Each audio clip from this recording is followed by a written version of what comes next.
Tanggal 27 Mei tahun 1945. Khotbah di gunung berlanjut. Himpunan orang banyak bertambah semakin besar dengan berlalunya hari. Ada laki-laki, perempuan, tua, muda, anak-anak, yang kaya maupun yang miskin. Pasangan Stefanus dan Hermas selalu hadir, meski belum berhubungan dengan murid-murid lama yang dipimpin oleh Ishak. Dan ada juga pasangan baru yang dibentuk kemarin, si laki-laki tua dan si perempuan. Mereka berada di tempat paling depan, dekat penghibur mereka, dan mereka kelihatan jauh lebih gembira dari kemarin. Si laki-laki tua, untuk menggantikan begitu banyak bulan atau tahun sepanjang mana dia diabaikan oleh putrinya, telah menempatkan tangannya yang keriput ke atas lutut si perempuan, dan si perempuan membelainya karena dorongan insting alamiah keibuan dari seorang perempuan bermoral baik. Yesus lewat dekat mereka untuk mendaki ke mimbar pedesaannya, dan sementara lewat ia membelai kepala si laki-laki tua yang memandang padanya seolah dia telah melihatnya sebagai Allah. Petrus mengatakan sesuatu kepada Yesus yang membuat gerakan seolah ia hendak mengatakan, "Tidak mengapa, tapi aku tidak mengerti apa yang dikatakan sang rasul." Petrus tinggal dekat Yesus, dan Yudas Tades dan Matius menggabungkan diri dengannya. Para rasul yang lain terpencar di antara orang banyak. Damai serta kalian semua. Kemarin aku berbicara mengenai doa, sumpah dan berpuasa. Hari ini aku hendak mengajar kalian dalam kesempurnaan-kesempurnaan lainnya, yang adalah juga doa, kepercayaan, ketulusan hati, kasih dan agama. Hal pertama yang hendak aku katakan kepada kalian adalah mengenai penggunaan kekayaan secara benar. Kekayaan yang diubah menjadi banyak harta di surga oleh kehendak baik dari hamba yang setia. Harta duniawi tidak abadi, tetapi harta surgawi abadi. Apakah kamu sayang dengan apa yang menjadi milikmu? Apakah kamu menyesal harus mati sebab kamu tidak akan lagi dapat mengurus harta milikmu dan kamu akan harus meninggalkannya? Jika demikian, transferlah hartamu ke surga. Kalian mungkin berkata, "Apa yang dari dunia tidak akan masuk surga, dan engkau telah mengajarkan kepada kami bahwa uang adalah hal terkotor di dunia. Bagaimanakah kami dapat memindahkannya ke surga?" Tidak, kalian tidak dapat membawa uang, sebab uang adalah material, masuk ke dalam kerajaan di mana semuanya adalah rohani. Tapi kalian dapat membawa buah dari uang. Ketika kamu memberikan uangmu kepada seorang bankir, mengapakah kamu melakukannya? Supaya dia dapat membuatnya menghasilkan bunga. Kamu tidak kehilangan uang itu, bahkan tidak untuk sementara waktu, supaya dia dapat mengembalikan kepadamu 10+1 atau bahkan lebih. Maka kamu akan bergembira dan kamu memuji si bankir. Jika tidak demikian, kamu akan berkata, "Dia jujur, tapi dia seorang bodoh."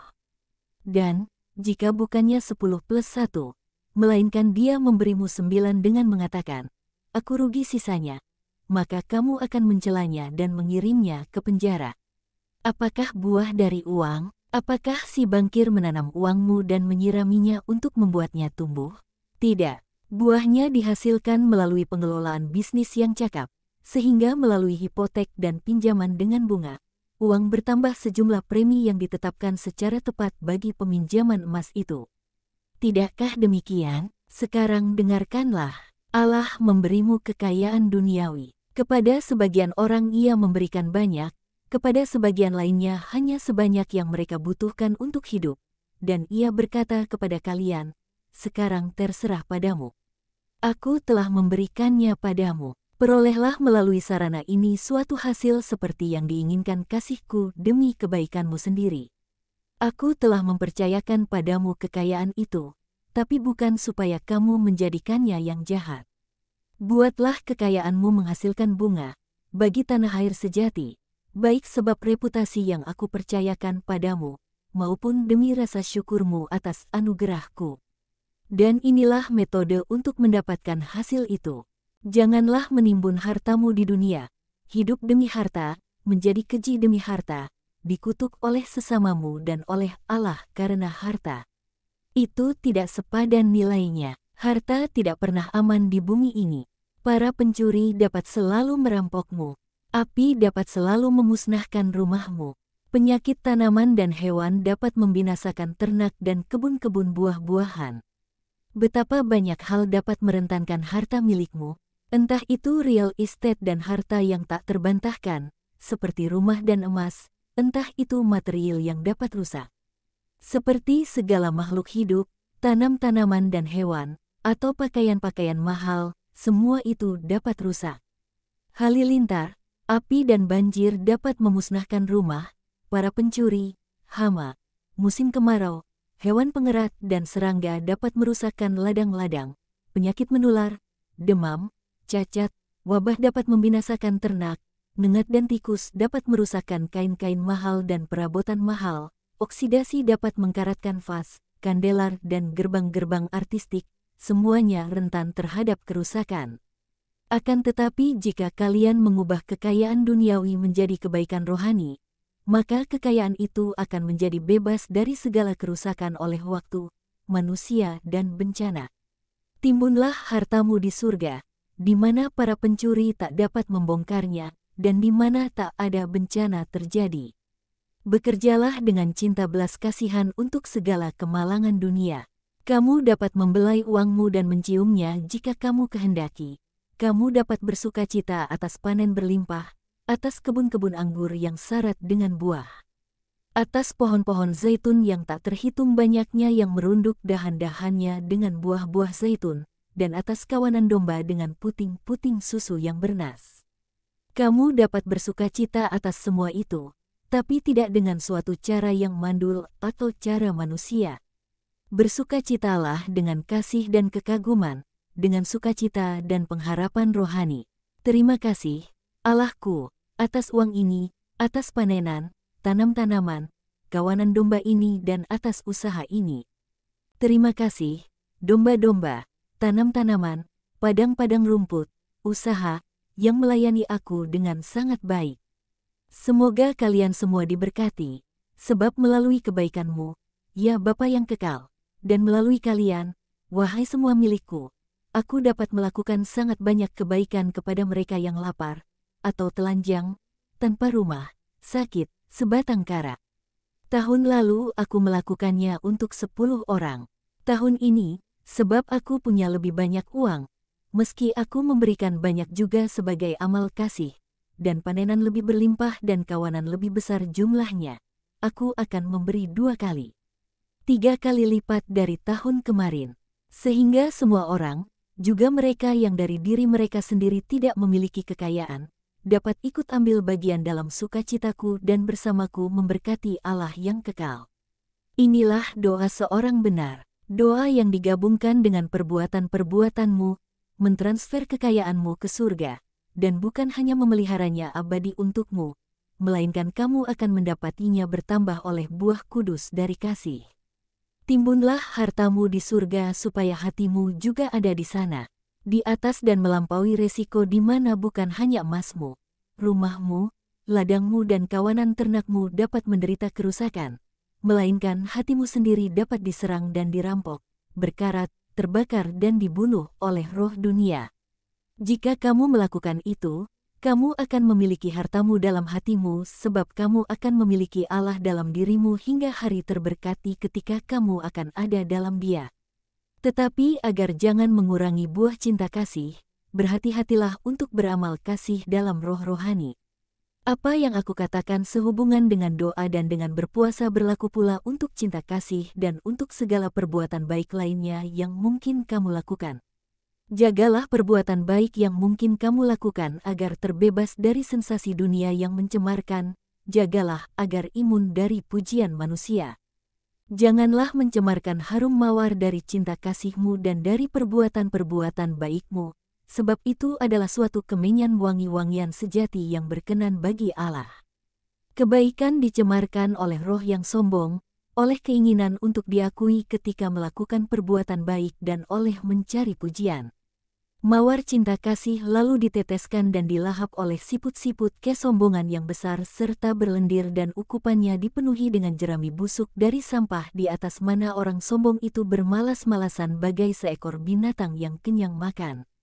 Oh, Perbuatan-perbuatan cinta kasih itu yang dilakukan demi diperhatikan oleh orang adalah lebih baik, jauh lebih baik, jika perbuatan-perbuatan itu tidak dilakukan sama sekali. Barang siapa tidak melakukan perbuatan-perbuatan cinta kasih, melakukan dosa kekerasan hati. Barang siapa melakukannya dengan membuat orang tahu baik jumlah yang diberikan maupun nama orang kepada siapa amal itu diberikan, dan meminta pujian, melakukan dosa kesombongan dengan membuat persembahannya diketahui, seperti dia katakan. Lihat, betapa banyak yang dapat aku berikan. Berdosa melawan cinta kasih sebab dia merendahkan si penerima dengan membuat namanya diketahui orang, dan melakukan dosa ketamakan rohani sebab dia ingin menimbun pujian manusia. Itu adalah selumbar, tak lebih dari selumbar. Biarlah Allah dan para malaikatnya yang memujimu. Apabila kamu memberikan amal kasih, janganlah menggembar-gemborkannya di hadapanmu untuk menarik perhatian mereka yang lewat dan mendapatkan pujian dari mereka, seperti yang dilakukan para munafik, yang ingin dipuji oleh manusia dan dengan demikian memberikan amal hanya di mana mereka dapat terlihat oleh banyak orang.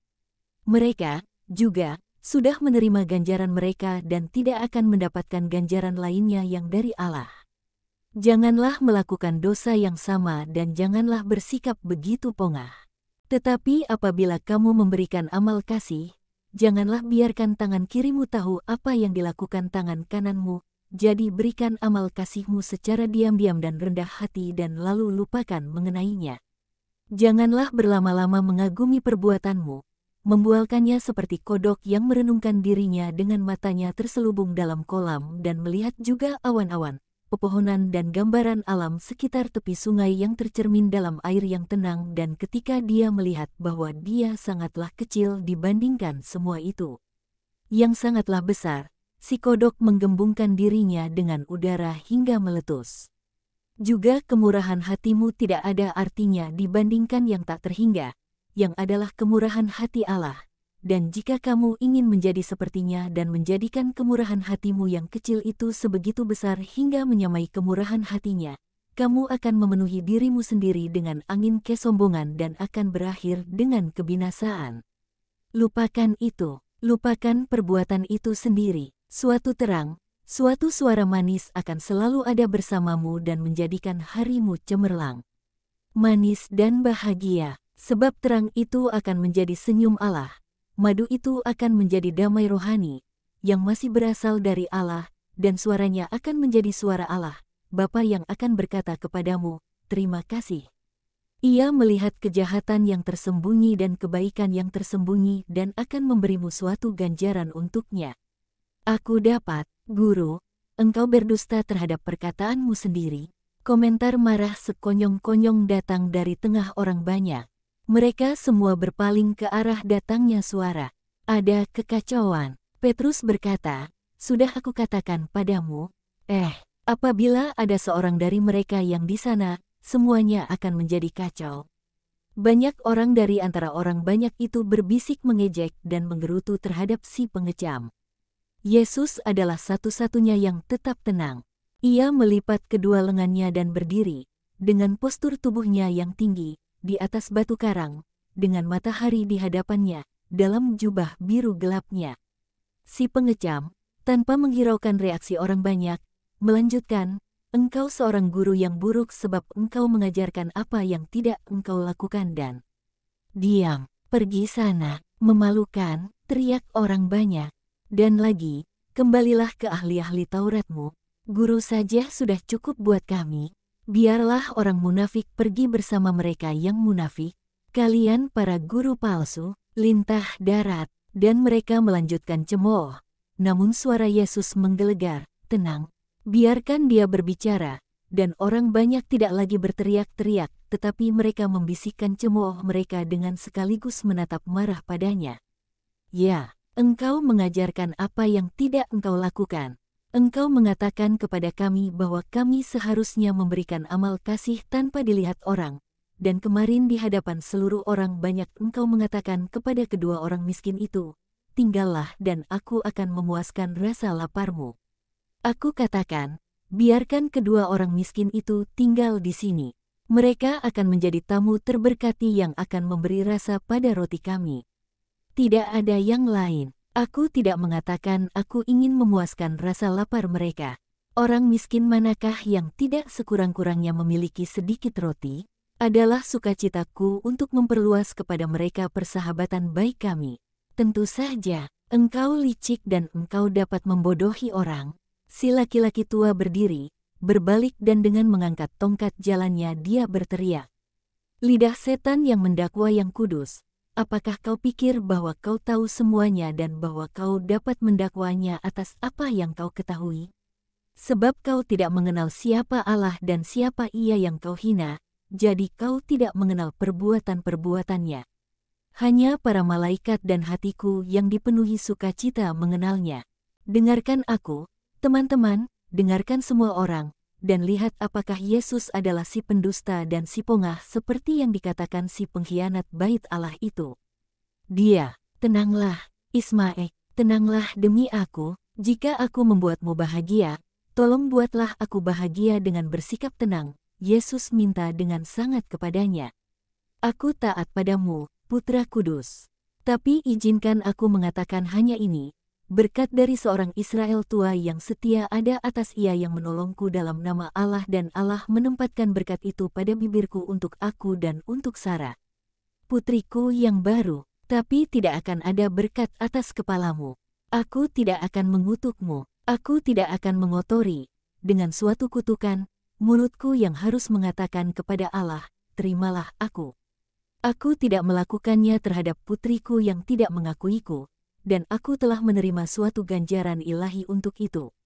Tapi ada Ia yang akan mengambil tempat dari yang tak berdosa yang kau kutuk dan dari Ismail, sahabat Allah, yang menolongnya.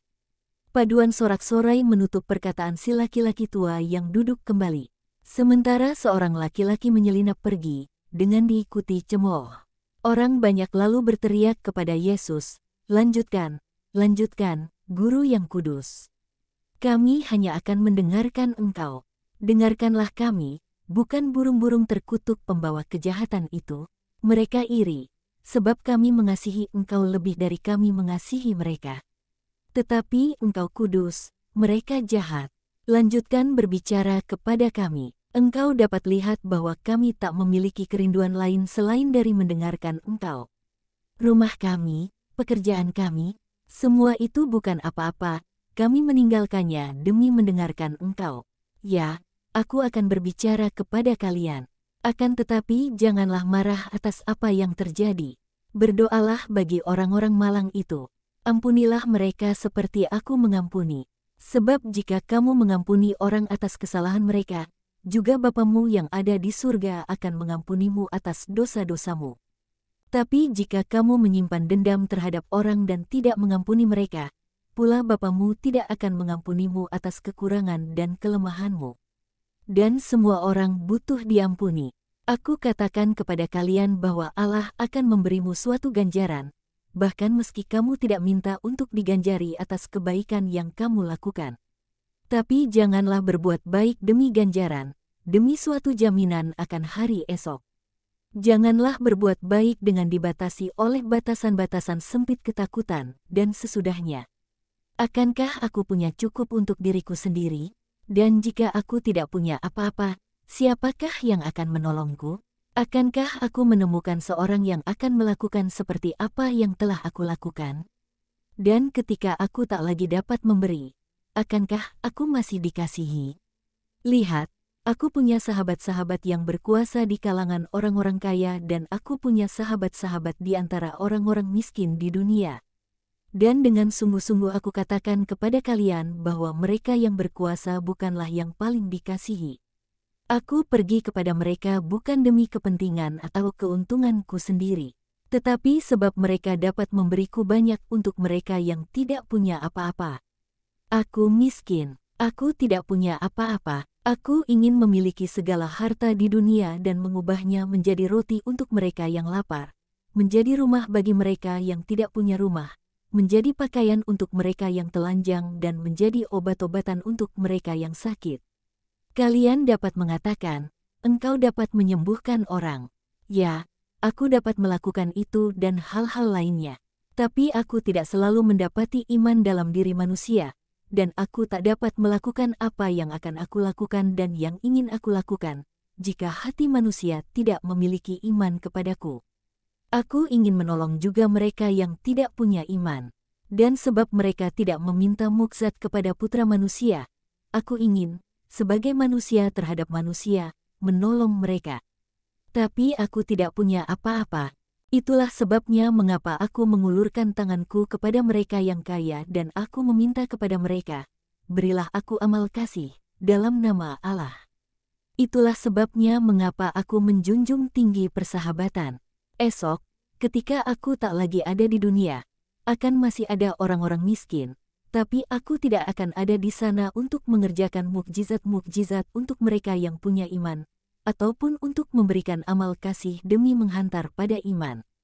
Akan tetapi, pada waktu itu sahabat-sahabatku yang kaya, yang berhubungan denganku, akan sudah belajar bagaimana menolong, dan para rasulku, sesudah pengalaman mereka bersamaku, akan sudah belajar bagaimana memberikan amal kasih demi kasih kepada saudara-saudara mereka. Dan mereka yang miskin akan selalu menerima pertolongan. Kemarin, aku menerima dari orang yang tidak punya apa-apa, lebih dari semua yang telah diberikan mereka yang kaya kepadaku. Dia adalah seorang sahabat, dan yang semiskin aku. Tapi dia memberiku sesuatu yang tak dapat dibeli dengan uang, dan yang membuatku bahagia, mendatangkan kembali kepadaku begitu banyak saat damai tenang dari masa kanak-kanak dan masa mudaku, ketika setiap sore tangan-tangan dari yang benar ditumpangkan ke atas kepalaku dan aku pergi beristirahat dengan berkat sebagai pelindung tidurku. Kemarin sahabat miskinku ini menjadikanku raja dengan berkatnya. Jadi kalian lihat bahwa tak seorang pun dari sahabat-sahabatku yang kaya telah memberikan kepadaku apa yang telah dia berikan kepadaku. Oleh sebab itu, janganlah takut, bahkan meski kamu tak lagi berkuasa atas uang, asalkan kamu punya kasih dan kekudusan, kamu masih dapat menolong barang siapa yang malang, letih dan berbeban berat. Dan oleh karena itu aku katakan kepada kalian, janganlah terlalu khawatir karena kamu takut kamu punya terlalu sedikit. Kamu akan selalu punya apa yang dibutuhkan. Janganlah terlalu khawatir akan masa depanmu. Tak seorang pun tahu berapa panjang masa depan yang ada di hadapannya. Janganlah khawatir mengenai apa yang akan kamu makan demi menopang dirimu sendiri dalam hidup atau pakaian apa yang akan kamu kenakan demi menjaga agar tubuhmu hangat. Hidup jiwamu jauh lebih berharga dibandingkan pakaian. Dan Bapamu tahu, kamu perlu tahu juga. Lihatlah burung-burung di langit, mereka tidak menabur atau menuai atau menimbun dalam lumbung.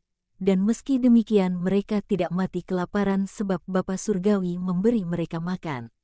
Dan kalian manusia, makhluk kesayangan Bapa, betapa jauh lebih berharga dari burung-burung itu. Siapakah di antara kalian, yang dengan segenap kemampuannya, dapat menambahkan satu hasta saja pada jalan hidupnya? Jika kamu tidak dapat menambahkan bahkan satu kilan saja pada jalan hidupmu, bagaimana mungkin kamu dapat mengubah keadaan masa depanmu, menambah kekayaanmu, demi memastikan bahwa kamu akan hidup bahagia hingga usia lanjut? Dapatkah kamu mengatakan kepada maut, kamu harus datang menjemputku apabila aku kehendaki? Kamu tidak dapat. Jadi, mengapakah khawatir mengenai masa depanmu? Dan mengapakah sebegitu banyak bersusah payah khawatir kalau kamu dibiarkan tanpa pakaian? Pikirkan bunga-bunga bakung yang tumbuh di padang. Mereka tidak bekerja ataupun memintal. Mereka tidak membeli kain dari penjual. Meski begitu aku pastikan pada kalian bahwa bahkan Salomo dalam segala kemegahannya tidak berpakaian seperti salah satu dari bunga-bunga itu. Sekarang, jika demikian Allah mendandani rumput di padang, yang ada hari ini dan akan dilemparkan ke dalam api esok hari atau digunakan untuk memberi makan ternak dan dengan demikian akan berakhir menjadi debu atau kotoran hewan. Betapa terlebih lagi Ia akan memelihara kalian, anak-anaknya. Janganlah dangkal imanmu, janganlah khawatir mengenai masa depan yang tidak pasti dengan berkata, apakah yang akan aku makan ketika aku sudah tua? Apakah yang akan aku minum? Bagaimanakah aku mendapatkan pakaian untuk diriku sendiri? Tinggalkan kekhawatiran macam itu pada orang-orang bukan Yahudi, yang tidak memiliki kepastian luhur akan kebapaan ilahi. Kalian memilikinya dan kalian tahu bahwa Bapa tahu akan kebutuhan-kebutuhanmu dan mengasihi kamu. Sebab itu andalkan Ia, carilah terlebih dahulu apa yang sungguh penting, iman, kebaikan, cinta kasih, kerendahan hati, belas kasihan, kemurnian, keadilan, kelemah lembutan, ketiga dan keempat keutamaan utama, dan semua yang lainnya juga, supaya kamu dapat menjadi sahabat-sahabat Allah dan beroleh hak ke dalam kerajaan-Nya. Dan aku dapat pastikan padamu bahwa segala sisanya akan diberikan kepadamu pula, tanpa kamu harus memintanya. Tak ada seorang kaya yang terlebih kaya dari seorang kudus atau seorang yang terlebih selamat dari dia. Allah ada bersama si orang kudus dan si orang kudus bersama Allah. Dia tidak meminta suatu pun untuk tubuhnya, dan Allah menyediakan apa yang dibutuhkannya. Tetapi dia bekerja untuk jiwanya, dan Allah memberikan dirinya sendiri kepadanya di dunia ini. Dan Firdaus di kehidupan selanjutnya. Jadi janganlah bersusah payah untuk apa yang tidak sepadan dengan susah payahmu. Biarlah ketidaksempurnaanmu yang mendukakanmu, dan bukannya sarana-sarana duniawi yang miskin. Janganlah khawatir mengenai hari esok. Hari esok akan mengurus dirinya sendiri, dan kamu akan mengurusnya ketika kamu menjalaninya. Mengapakah khawatir hari ini? Bukankah hidup sudah cukup penuh akan kenangan-kenangan menyedihkan dari hari kemarin dan dari permasalahan-permasalahan hari ini? Mengapakah kita merasa perlu untuk menambahkan mimpi-mimpi buruk akan ketidakpastian hari esok? Tinggalkan pada masing-masing hari permasalahannya sendiri. Akan selalu ada dalam hidup lebih banyak penderitaan dari yang kita harapkan. Tidaklah perlu kita menambahkan penderitaan sekarang pada penderitaan masa mendatang. Selalu katakan kata-kata agung Allah, hari ini. Kalian adalah anak-anak-Nya, yang diciptakan seturut citranya. Jadi katakanlah bersamanya, hari ini. Dan hari ini aku memberi kalian berkat-Ku. Kiranya berkat-Ku menyertai kalian hingga permulaan dari suatu hari ini yang baru, yakni esok, yakni ketika aku akan memberikan sekali lagi kepada kalian damai-Ku dalam nama Allah.